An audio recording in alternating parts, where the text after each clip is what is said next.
kita udah ngelis nih sahabat Miraset itu kurang lebih selama dari awal tahun sampai dengan kemarin itu ada sekitar 20 emiten yang sudah mengumumkan akan melakukan buyback ini di short mulai dari yang terbesar yaitu BCA. Jadi ya memang dengan kondisi market yang ada saat ini ya, banyak harga saham yang turun. Jadi emiten ya kita bisa bilang turun tangan lah ya, membantu menstabilkan harga dengan corporate action ini yaitu buyback.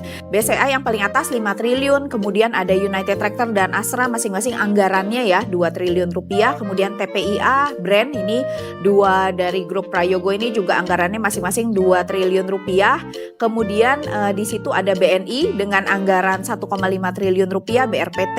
Jadi grupnya PP ini hampir semua kalau kita lihat udah mengumumkan buyback, mungkin kecuali CDIA ya. CDIA sama PTRO nggak ada. Terus ada IMPC, ini harganya udah turun dalam juga, TBIG, ada Tower, Harum, Raja, CBDK, HIL, RMKE, ERA, PBSA. Ini yang udah agak lama ya seperti BBHI sama Amor. Nah, bagaimana sih pengaruhnya buyback ke harga saham? Kalau BCA sama BNI itu mereka buyback setahun. Jadi komit lah di situ. Tapi memang periode buyback karena mereka buybacknya tuh setahun, mereka butuh rups untuk persetujuan. 1 hari sebelum pengumuman buyback, itu waktu itu harga BCA di 7.025, kemarin closing kemarin di 7.800, itu udah naik 11%. Nah sisanya kalau yang sudah ada jadwal buybacknya dan sudah mulai melakukan buyback, itu kita ambil harganya di H-1 sebelum buyback ya. Jadi supaya kita mau lihat nih efek buybacknya tuh seperti apa sih ke perusahaan.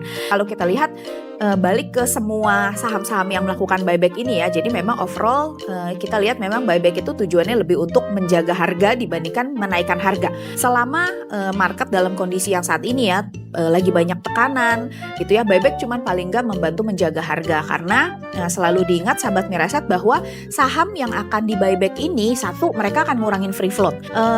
Buyback ini kalau kita lihat juga sebenarnya kan buat perusahaan itu perusahaan harus akan masukkan saham hasil buyback ini kan ke treasury stocknya.